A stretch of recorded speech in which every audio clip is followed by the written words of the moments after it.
Si tous ces Antillais-là se mettaient ensemble, conjuguaient leurs forces, leurs capacités intellectuelles, physiques, économiques, sociales, spirituelles, de concert avec le peuple haïtien, je vous jure que les Antilles donneraient une leçon mémorable à la France et à tous ses amis, cousins pour plusieurs générations. Honneur, respect mes amours, contente de nous retrouver pour notre émission hebdomadaire. C'est avec un plaisir, vous savez, immense que j'entre chez vous en espérant que nous allons passer un merveilleux moment de réflexion comme à l'accoutumée, comme d'hab, comme on dit. Aujourd'hui, je vais commencer avec les propos du père fondateur d'Haïti. Et cet homme-là, Jean-Jacques Dessalines, eut à dire « Que m'importe le jugement de la postérité ?» Que m'importe le jugement de la postérité?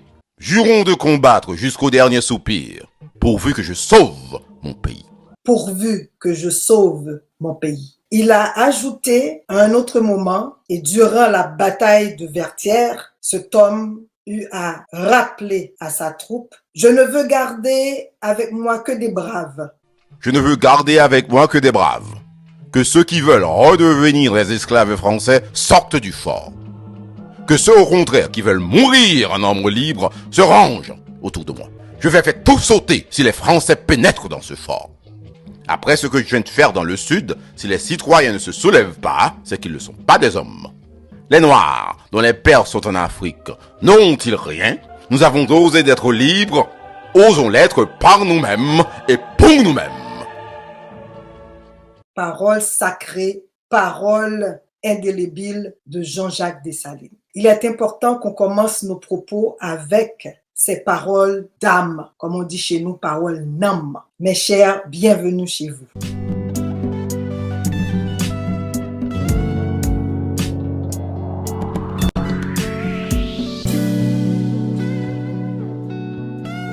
Je veux rappeler deux raisons essentielles de la création de cette chaîne, la chaîne Manzé Chou Black. Je le dis parce que certaines personnes me viennent avec des commentaires, je me dis, ok, vous n'avez pas pris le temps de regarder la chaîne, de visiter, de voir les vidéos, donc vous restez sur une vidéo et puis vous me sortez n'importe quoi. Avec tout le respect que j'ai pour vous et l'amour que je vous porte, je tenais absolument à vous rappeler qu'il y a deux raisons essentielles de la création de cette chaîne. La première, c'est que je veux et je pense que c'est mon devoir, le devoir d'honorer mes ancêtres, le devoir de nous mettre ensemble, de grandir ensemble et de continuer de marcher sur le pont érigé par mes précurseurs qu'il fallait absolument créer cette chaîne. Cette chaîne où on va mettre de côté nos appréhensions, les travaux mentaux qu'ils ont fait sur nous, où l'on pense que l'autre est meilleur que l'autre et que finalement nous n'arrivons pas à nous mettre ensemble, à communier nos efforts et à pouvoir travailler dans une harmonisation nous menant vers une liberté mentale, totale et capitale. La deuxième raison, c'est que nous voulons absolument casser le mur de l'indifférence entre nous. Donc, certaines personnes vont écouter la chaîne lorsque je parle uniquement de causes concernant le continent Al-Kiboulan, donc vont ignorer les vidéos qui se font sur d'autres thèmes qui concernent Haïti ou les autres pays afro-descendants,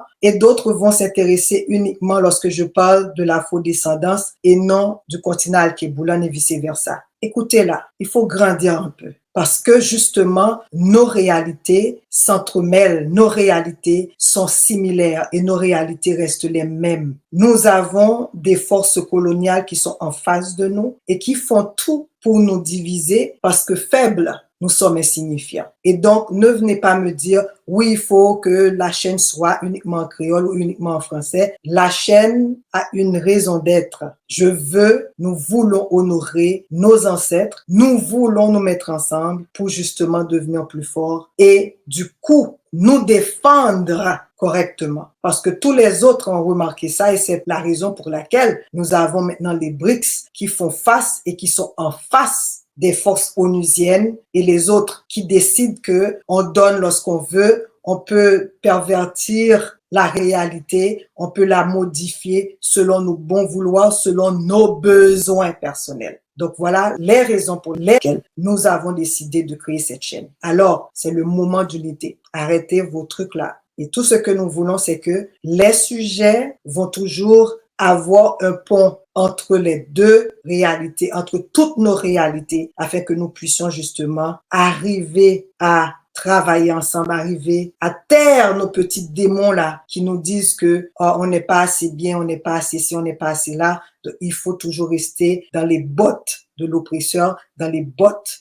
des colonisateurs. Bon, ceci dit, on va continuer notre conversation. Vous vous rappelez de ces images-ci, la Kanaki, sa révolte du 13 mai 2024. Rappelez-vous aussi ces images-là de la Martinique. Alors voilà, la France qui décide avec ses ses amis, ses je ne sais quoi, et de mettre la même mise sur une population sous prétexte que cette population est non évoluée, que cette population n'a pas d'âme, que cette population, comme Rousseau le disait, il le vantait, comment un Dieu si extraordinaire, je sais plus quoi, a mis une âme aussi. En tout cas, je ne vais pas répéter ces conneries-là. Et donc, cette France qui refuse absolument de laisser aller ces anciennes colonies et de les maintenir sous de fausses prétextes de francité, de lois d'autonomie, de lois je sais pas quoi, machin chouette, pour pouvoir les garder sous ses ailes parce que, en les gardant, même pas sous ses ailes, parce que lorsqu'on met quelqu'un sous ses ailes, comme le dit clairement, c'est parce qu'on veut protéger la personne, on veut protéger ses populations. Eh bien, la France veut garder ses colonies sous ses pieds afin qu'elle continue de les exploiter, de les humilier, de faire ce qu'elle en veut avec ces populations-là. Et malheureusement, puisqu'on a assez joué et bien joué dans nos cocos, comme je le dis tout le temps, eh bien, ce travail arrive à passer le temps, c'est-à-dire à continuer d'être alimenté. Et pour cette raison, nous avons une confusion totale au sein de nos populations qui nous ramène à quelques arguments faibles et vraiment faibles, inutiles pour nous maintenir dans cet asservissement que beaucoup d'entre nous se sentent confortables. Vous allez écouter cette vidéo. Le projet 2025 du Parti républicain des États-Unis. Écoutons. Good morning. Mr. Kerkorian, you're an advisory board member for Project 2025, correct? Yes or no? Yes. Mr. Kerkorian, in addition to being a Project 2025 board member, you also run the Center for Immigration Studies. You've done that for decades, where you spread and disseminated writings of people like Kevin McDonald, John Friend, and Jared Taylor, correct? We used to have an email service that distributed links to those op-ed. to their writings. That's right. And the New York Times Yeah. and all kinds of other. Correct. And you, across so the board. yes, I know that you're aware that you spread the writings of these three along with others, but these three are egregious examples. McDonald is the editor of a white nationalist journal. Your organization, as you said, disseminated his writings. He blamed Jewish people for the deaths of millions of people in the 20th century. John Friend, who you just said you disseminated his writings, is an infamous Holocaust denier. You spread his writings. Jared Taylor stated, quote, and I quote, this horrible quote, that when black people are left on their own, civilization disappears, end quote. That's what he said. Not You, a anything Project we 2025, We distributed only. you only op-eds distributed, about correct, I understand. I'm immigration. reclaiming my time, Mr. Chairman. Correct. You only disseminated writings Nor from did we multiple white research the nationalists. background Reclaiming my of time. every I'm going to person ask you a question, sir. I'm going to ask you the next wrote question. about immigration. Reclaiming my time, Mr. Chairman. I'd like that time back. So you, a Project 2025 board member, you're stating you did not disseminate, for example, Mr. Taylor and Mr. McDonald and Mr. Friend's specific quotes here, but you continuously disseminated these white nationalists' writing. One time is a problem. When you do it over and over and over again, it's a pattern. But I'll stop asking about the things that you and your organization disseminated. I'll ask you, Mr. Kerkorian, and I know you're a Project 2025 board member, your recent quote from a few years ago where you said, quote, Haiti is so screwed up because it wasn't colonized long enough, end quote. Is that correct? Did you say that? I'm happy to talk about that all you want. You did say it. That's I wrote right. it, yes. You said Written that. Haiti was colonized as a slave plantation colony. The French colonized Haiti so that slaves would work on plantations. The end of colonization in Haiti was so that the people there would no longer be slaves. So what you're saying, and I read your quote, and anybody watching this online should go read it. What you're saying is it would have been good if they'd stayed colonized, which means that it would have been good if they had stayed enslaved by the French. In the long run, it's one of the In the long run, history. No, people shouldn't have been enslaved a single day. I'm reclaiming my time, Chairman. And they had every right. They had every right to throw the. What French you said out. is that My you would have point wanted is, them. Reclaiming my time. I'm they talking would now. have been freed You 30 said years later, you said and they would have been in the same situation. You're saying you wanted And- 30 more years of slavery in Haiti. Reclaiming No, I my did time. not. I did You not. just said I it. do not Honestly, want that. it adds up. You said that they would have benefited from the French influence. In the the French long were the run, ones. like the people in Martinique and Reclaiming my Guadeloupe, time, Mr. Chairman. who were I'd like my time also back. Please, Mr. Chairman, enslaved. my time. This is my time, Mr. Korkorian. They are much better off. Honestly, now this than all Haiti starts was. to add up. This all starts to add up. You continue to do this, disseminate writings of white nationalists, try to rationalize, for example, Haiti being colonized for 30 more years. You're a Project 2025 board member.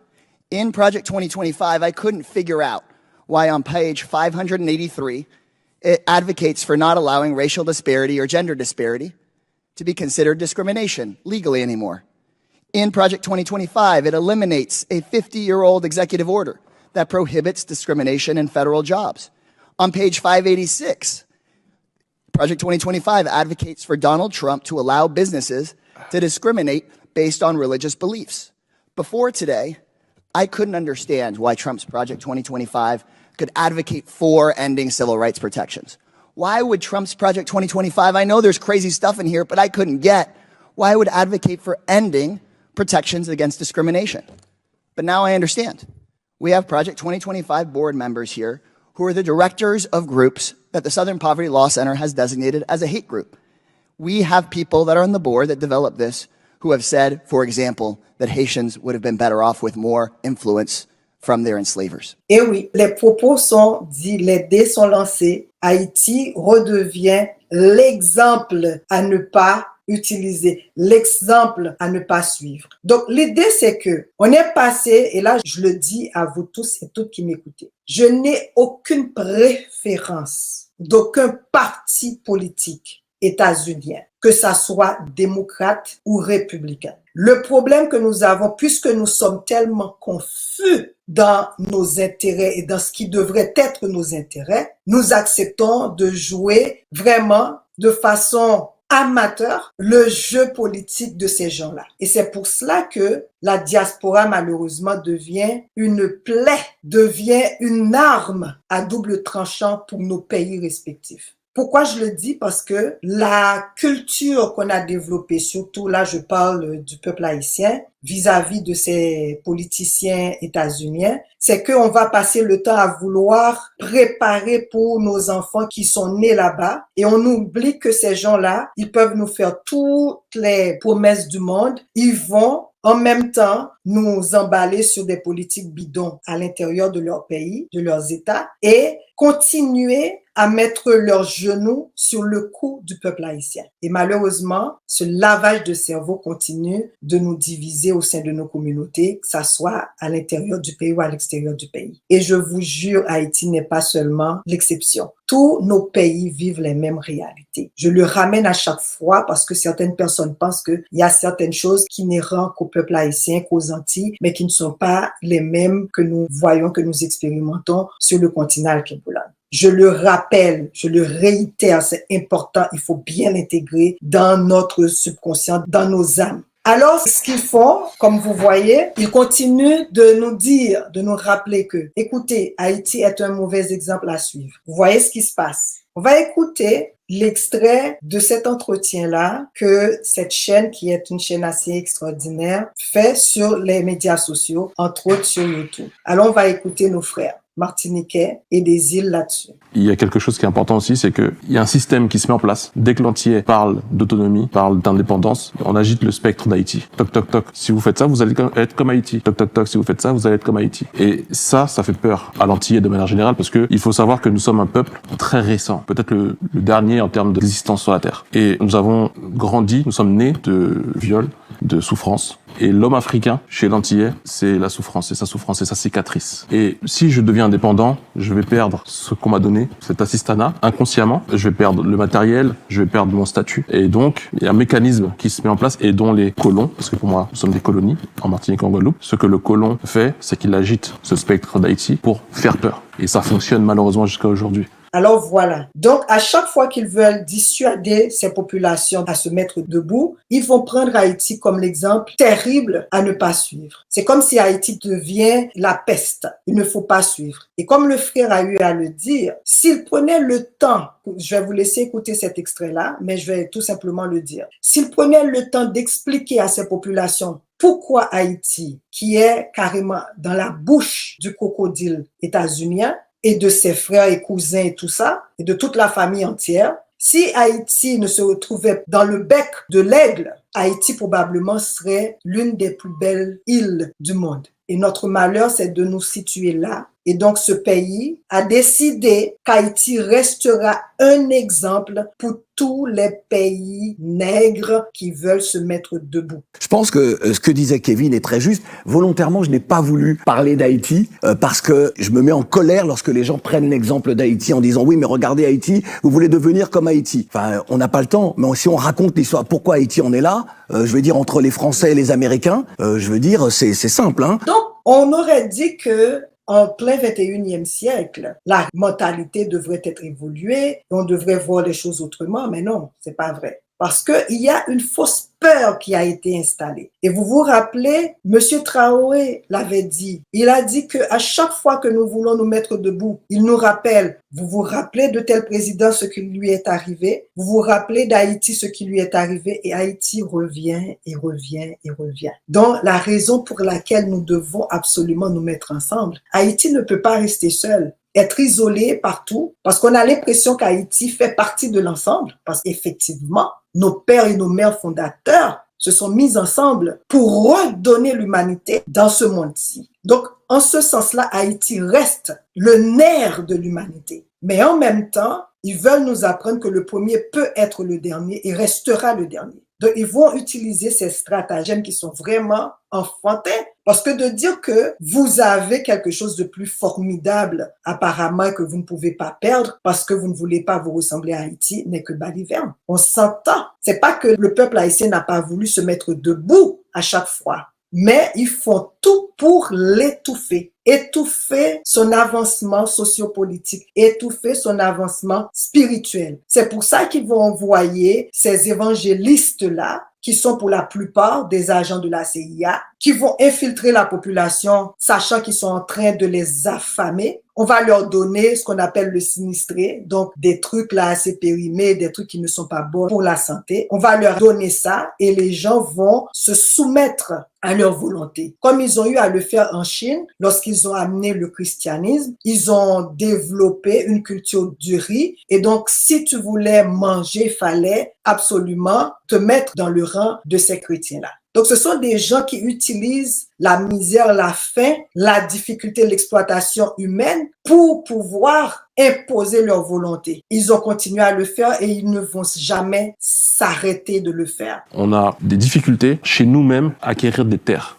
Par contre, parce qu'on nous refuse par exemple des prêts. C'est le juge qui va pas accepter. Exactement. Parce que les banques ne vont pas être exactement. d'accord. Par contre, le blanc qui vient là, qui est dans son droit de vouloir acheter n'importe où, bien sûr, il arrive et lui, c'est facilité. Pas parle des 40% de vie chère, des primes de chaleur. Exactement. Voilà.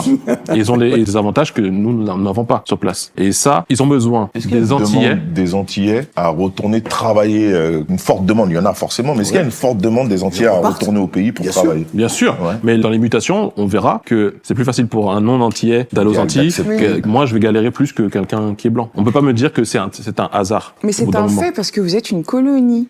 En fait, ce que vous demandez, c'est ce qui se comprend, hein, 10 000%, mais ce que vous demandez, c'est d'être à l'égal du colon. Non, pas du tout. Pas du tout. Non, c'est pas ça. Mais depuis tout à l'heure. Non, mais ce qui est tout à fait normal. On fait qu'un constat. Je vous vois venir depuis tout à l'heure. Oui, je suis là. Et non, mais c'est pas ça. Et presque ça me gêne un peu.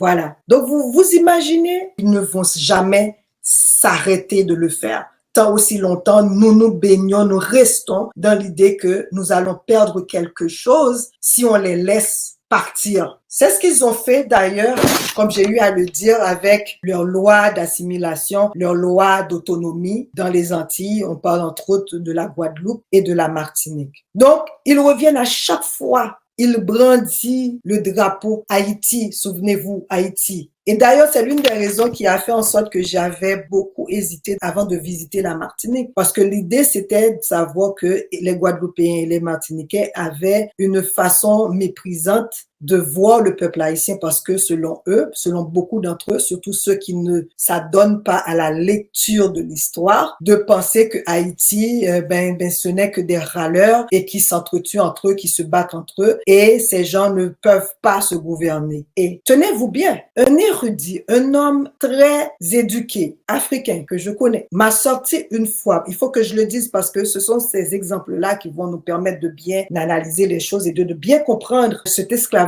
mental. Le gars avait visité l'Afrique du Sud. Il était emballé, il était, mon Dieu, ébloui par l'infrastructure sud-africaine. Et il me dit, tu sais, Darlene, force de constater que ce pays a eu cet essor-là parce que ce sont les Yamnaya qui l'ont eu et qui l'ont contrôlé, qui continuent de le contrôler réellement. Si c'était nos frères qui étaient restés là, le Sud-Africain n'aurait jamais connu cet essor-là et cette capacité d'avoir un pays aussi développé, blablabla, blablabla, blablabla. Donc, tout le hangar là, le discours discriminatoire, autodestructeur, il m'a sorti. Et soyez-en sûrs que beaucoup d'entre nous, y compris nos soi-disant intellectuels, malheureusement, croient qu'on aurait dû et qu'on devrait rester sous la colonisation parce que apparemment la colonisation nous a amené que du bien. Le fait de parler la langue du colon, le fait de pouvoir voyager, avoir un papier qui dit qu'on est X, Y, Z, qu'on appartient à ces gens-là. Donc ça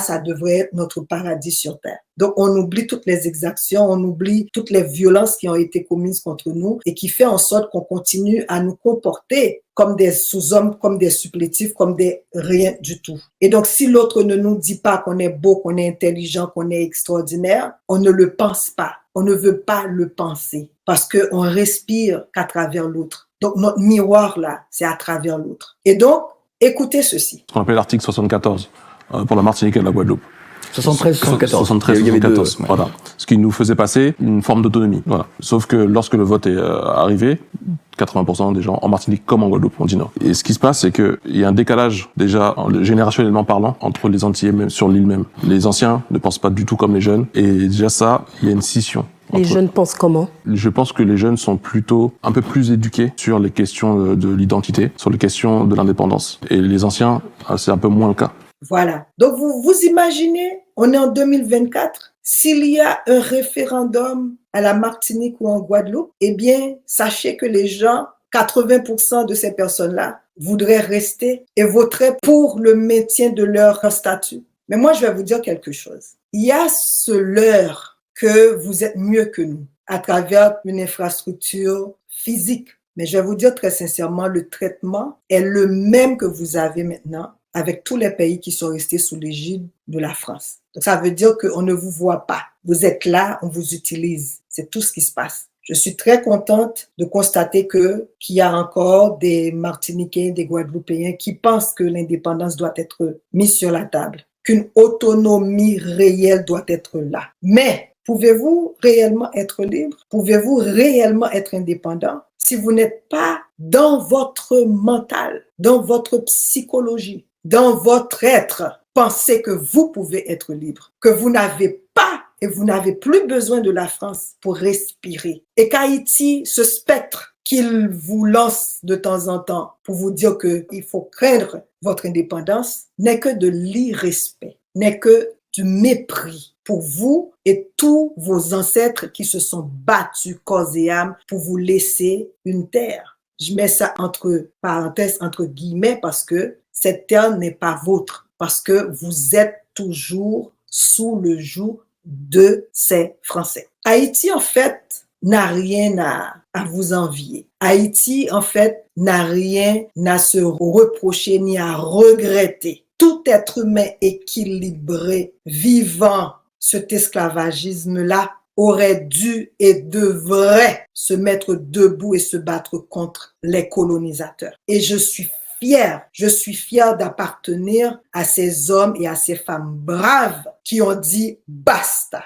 Et si, je le dis, si tous ces Antillais-là se mettaient ensemble, conjuguaient leurs forces, leurs capacités intellectuelles, physiques, économiques, sociales, spirituelles, de concert avec le peuple haïtien, je vous jure que les Antilles donneraient une leçon mémorable à la France et à tous ses amis, cousins pour plusieurs générations. Il suffit de dépasser cette peur, il suffit de dépasser l'idée que vous avez quelque chose de plus précieux que le peuple haïtien et les autres, et vous allez voir que vous pouvez faire l'histoire, que vous pouvez réécrire l'histoire du monde. Comme le frère l'a dit, vous êtes un peuple jeune quand même par rapport à tout ce qui s'est passé sur ce continent-là. Comme on dit, c'est pas l'âge qui compte, c'est le désir, la capacité, la ténacité de se mettre debout. Haïti n'envie personne. On n'envie aucun autre pays. Il suffit que nous arrivions à un moment donné où nous pouvons mettre les pieds par terre et que la peur imaginaire que nous avons maintenue soit mise de côté et que à un certain moment on se dit on peut vivre, on peut respirer, on peut marcher, on peut évoluer, on peut aller le plus loin que possible sans l'autre, sans le regard de l'autre, sans l'approbation de l'autre, sans l'applaudissement de l'autre, qu'on peut le faire. Et une fois cru,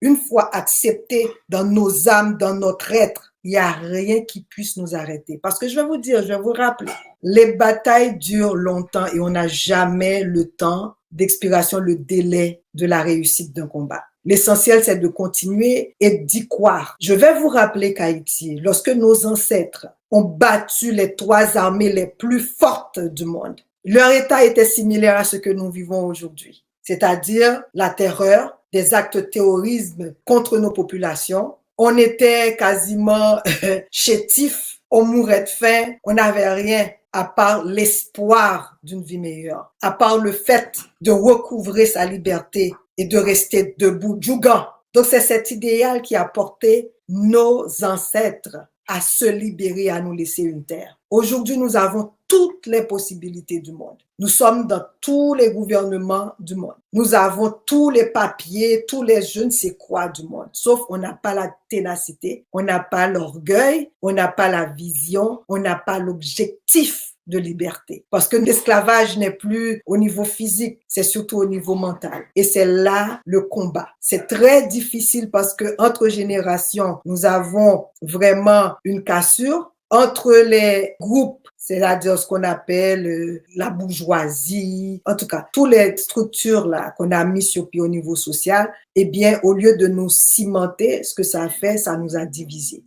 Donc, il nous faut un projet social. Et je vais dire sincèrement, et c'est ce qui s'est passé en Afrique de l'Ouest. Un projet social clair, une direction bien tracée, c'est-à-dire on sait exactement où l'on veut aller. Et c'est comme ça qu'on arrive d'ailleurs à convaincre une population de nous suivre là où on veut aller. Il faut un projet social qui fait en sorte qu'on inclut au lieu qu'on exclut les individus. Et de se dire finalement que ceux qui sont braves et qui veulent rester dans le fort se rangent derrière nous. Et ceux qui veulent mourir en esclaves, qu'ils quittent le fort, comme l'a dit le père fondateur de la nation haïtienne. Et ça, tant aussi longtemps on ne prend pas cette décision-là, eh bien la Martinique, la Guadeloupe et tous les autres resteront là à tourner en rond, à se trouver toutes les excuses du monde pour se dire oh, il faut vraiment négocier la liberté, il faut aller vers une autonomie, X, Y, Z, tout en restant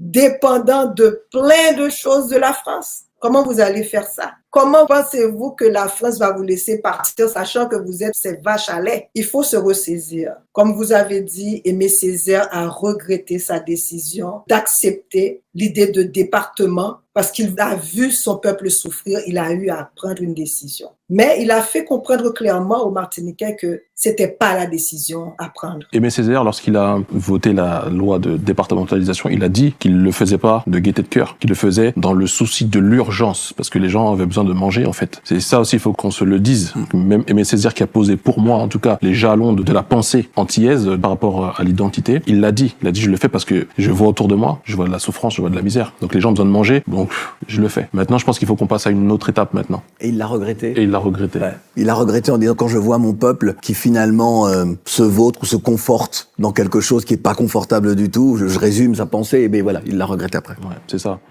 Arrêtez de prendre Haïti comme exemple à éviter. Haïti n'est pas une peste. Haïti peut redevenir ce qu'elle devrait être si vous vous mettez avec elle pour vous mettre debout, pour nous mettre debout. L'Afrique de l'Ouest continue dans cette lancée-là. Nous espérons réellement qu'ils vont continuer à se mettre debout et à rester debout. Et à travers leur détermination et l'on espère leur alliance future avec nous qui sommes issus d'eux, eh bien, on va pouvoir dire aux colons et à leur descendance, merci beaucoup. Le mariage a eu lieu, on l'a consommé et ça nous a amené que des malheurs. Merci beaucoup. On n'a rien contre le peuple français, on n'a rien contre ses descendants de colons. Cependant, le moment est venu pour qu'on érige correctement les liens et nos relations. Donc, on va s'assurer de redessiner nos liens. C'est aussi simple que ça. On n'a pas besoin de détester qui que ce soit. Nous avons tout simplement besoin de nous reprendre en main et de dire basta. Donc, faisons ce qu'il faut faire et arrêtons comme ils ont fait, parce que c'est ça aussi le jeu psychologique, où à un moment donné, le Martiniquais, le Guadeloupéen se sentait plus raffiné culturellement que l'Haïtien. L'Haïtien se disait, oh non, non, nous sommes tout aussi raffinés, voire mieux que vous, y compris que les Jamaïcains qu'on trouvait, comme on dit, wof, n'est-ce pas? Et entre nous, nous nous faisons ces conneries-là, nous nous sortons ces commentaires vraiment discriminatoires, bourrés de préjugés, mais en le faisant, on oubliait que nous faisons du mal. On parlait de qui? On parlait de nos familles. Parce que durant l'esclavage, ce qui se passait, c'était on prenait une famille mandingue qui s'est rendue de force en Haïti, et une fois la mère mise au monde ses enfants, on prenait l'un, on envoyait au Brésil, on envoyait un autre en Jamaïque, en Guadeloupe, et ainsi de suite. Donc, fort possiblement, nous avons les mêmes ADN. Donc, arrêtons, ce sont ces conneries-là. Et arrêtons l'idée que vous êtes mieux parce que au niveau infrastructure, ils ont développé tout un système de dépendance vous donnant l'impression que vous avez évolué à travers le temps. Ce n'est pas le cas. Comme ma mère nous disait, parce qu'on est plusieurs quand même, elle dit, c'est bien beau d'avoir un homme riche et de l'épouser. Mais si cet homme-là utilise cette richesse pour vous marcher dessus, pour vous harceler, pour vous battre, pour vous rabaisser, eh bien, c'est mieux de quitter. Parce qu'à un moment donné, il faut apprendre à dire non. Non, merci beaucoup. Pour faire quoi? Mais moi, j'ai rien à vous dire, moi. J'ai strictement rien à vous dire. Eh bien, moi, voilà, fait de l'histoire. Voilà. En Capesterre, je n'ai rien à dire à ce monsieur, je n'ai pas à le fréquenter. Ok? Et déjà, vous êtes, pour moi, personnellement, moi, je vous dis, les forces d'occupation, pour moi, vous n'avez rien à me demander. Ok? Vous n'avez strictement rien à me demander, les forces d'occupation. Donc, vous rentrez chez vous et vous me laissez tranquille. C'est ce que j'ai dit. Ok? Et si vous n'êtes pas content, vous faites ce que vous avez à en faire. Ok? Je refuse de venir dans votre convocation parce que je n'ai rien à voir avec vous. Ok? Mais je vous ai pas demandé. Et la liberté d'expression, vous allez empêcher personne de parler ici, aux Antilles. Ok? Ce que vous êtes en train de faire en Martinique, on en a marre. Ok? Vous êtes en train de harceler les gens à travers la planète. On est fatigué de vous. Jusqu'en Kanaki, les gens sont fatigués avec vous. Alors vous savez une chose. C'est soit on le prend cool, ou soit si vous voulez la guerre, vous l'aurez. Parce qu'on n'est pas des enfants de cœur, nous. Et c'est ça qu'il faut dire. À un moment donné, tout ce flafla, ces discours, vous êtes ceci, vous avez des élus et vos élus n'arrivent pas à s'imposer. Donc, on est en train d'empoisonner vos terres, on est en train de vous faire vivre un enfer sur terre, mais vous êtes français, vous avez le passeport français. Comme je le dis, ensemble nous forts. Yon seul nous faibles. Aussi simple que ça. Alors, j'espère que le message a été très clair. J'espère que nous avons pris note et qu'il faut absolument mettre de côté nos peurs. Ce sont des peurs d'ailleurs, c'est des mirages. Ce ne sont pas de vraies peurs. De toute façon, dans cette vie-là, nous allons mourir. Et tout ce dont on jouit là, ou qu'on a l'impression de jouir, n'ira pas plus loin que ça. Alors, soyons lucides, soyons fermes, soyons tenaces, soyons libres déjà mentalement pour qu'on puisse pouvoir nous battre adéquatement et efficacement pour notre indépendance totale et capitale. Guerriers, guerrières, Kembe Jam, Palagé, beaucoup d'amour, bisous et à la prochaine.